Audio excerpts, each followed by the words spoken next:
চতুৰ্থ বিচ্যুতিৰ অংক এটা দিওঁতে আমাক প্ৰথমতে দিয়া থাকিব শ্ৰেণী অন্তৰাল আৰু বাৰম্বাৰতা আমি নিজে কি উলিয়াই ল'ব লাগিব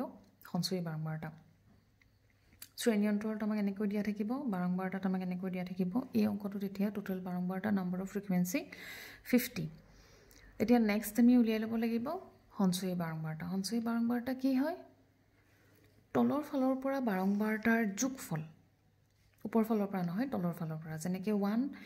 এই 1 টো আমি ফাৰ্স্ট 1 হিচাপে ইয়াত ল'ব লাগিব তাপা ক্ৰিস ক্ৰস কে যোগ কৰি কৰি ওপৰলৈ গৈ থাকিলেই হ'ল 1 to 1 হিচাপে ললো 1 plus 3 কিমান 4 4 plus 2 6 6 plus 4 10 এনেকে 10 plus 4 14 এনেকে ক্ৰিস ক্ৰস কে গৈ ফাইনালি 52 ওলাব ওপৰত আৰু যদি ওলোৱা নাই কিবা ভুল হৈছে এইখিনিত যোগফলটো হল সঞ্চয়ী বাৰম্বাৰতা আমি এনেকে উলিয়াই ল'ব লাগিব তাৰ পিছত আমাৰ চতুৰ্থ বিচ্যুতিৰ অংকটোত যেহেতু তিনিটা ফৰ্মুলা থাকে হয়নে ফাৰ্স্টত q1 উলিয়াব লাগিব নেক্সট q3 উলিয়াব লাগিব আৰু একেবাৰে লাষ্টত q = q3 - q1 divided by 2 গতিকে ফাৰ্স্টত q1 উলিয়াই ল'ব লাগিব q1 উলিয়াবৰ কাৰণে n/4 আমাৰ সূত্ৰটোত লাগে আৰু n/4 আমি ফাৰ্স্ট উলিয়াই ল'ব লাগিব সূত্ৰটো পটাৰ আগতে n/4 আমি ফাৰ্স্ট নিৰ্ণয় কৰি ল'ব লাগিব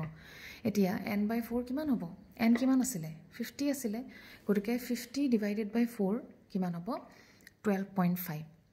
এতিয়া এই 12.5 সংখ্যাটো আমি কি কৰিব লাগিব ইয়াত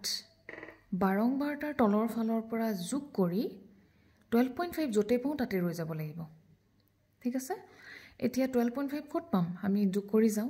1 plus 3 4 4 plus 2 6 6 plus 4 10 10 plus 4 14 14 plus 14 ত অলৰেডি 12.5 সোমাই আছে হয়নে 14 ত অলৰেডি 12.5 সোমাই আছে গটিকে এই শাৰীটোতে আমি ৰৈ যাব লাগিব আৰু এই শাৰীটোক তোমালোকেও পৰীক্ষাত লৈ যাব পেন্সিল এডাল এক্সট্ৰা কৰি লবা পেনেদি নহয় পেন্সিল দি এই শাৰীটোত যেহেতু 12.5 সংখ্যাটো আছে গটিকে ইয়াক এক্সট্ৰা কৰি আমি বৰ্তমানৰ কাৰণে লৈ লৈছো আৰু ইয়াক লিখিছো q1 কাৰণ q1 ৰ গোটেই ফৰ্মুলা আমি এই শাৰীটোৰ ওচৰে পাজৰে এই শাৰীটোতে পাম গটিকে এক্সট্ৰা কৰি লবা ভুল নহবলে হগল এতিয়া প্ৰথমতে q1 ৰ সূত্ৰটো পাতি ললা q1 is equal l plus n/4 minus cf divided by f into i প্ৰথমতে ইয়াত আমি উলিয়াই ল'ব লাগিব l মানে কিমান cf মানে কিমান n/4 মানে গমে পাইছো 12.5 cf মানে কিমান f মানে কিমান আৰু i মানে কিমান আমি হিনতে উলিয়াই ল'ব লাগিব এতিয়া l হৈছে প্ৰথমতে আমাক কি লাগিব l হৈছে এই যেটো লাইনটো আমি উলিয়াই লৈছিলো q1 ৰ ঘৰটো এই ঘৰটোৰ শ্ৰেণী অন্তৰালৰ সৰু সংখ্যাটো এটো ডাঙৰ সংখ্যা এটো সৰু সংখ্যা এই সৰু সংখ্যাটোৰ পৰা 0.5 এটা মাইনাস কৰি দিলে আমাৰ l টো ওলাই যাব 40 ৰ পৰা 0.5 গলে কিমান হ'ব 39.5 গটিকে l = 39.5 নেক্সট cf কিমান হ'ব cf আমাৰ সূত্ৰটোত cf আছে cf হ'ব এই যেটো আমি q1 ৰ ঘৰ পালো এই q1 ৰ ঘৰটোক বাদ দি তলৰ যিখিনি বাৰম্বাৰতা সংখ্যা তাৰ এই যোগফলটো কিমান হ'ব 1 3 4 4 2 6 6 4 10 গটিকে cf হ'ব আন একো নহয় q1 ৰ শাৰীটোক বাদ দি বাৰম্বাৰতাৰ তলৰখিনি সংখ্যাৰ যোগফল কিমান হ'ব প্লাস প্লাসটো মই এনে দি দিলো 10 হ'ব cf হ'ব 10 তারপর নেক্সট আমাক কি লাগে f লাগে f আন একো নহয় এই যেটো q1 শাৰীটো উলিয়াই লৈছিল এক্সট্ৰাকে এই শাৰীটোৰ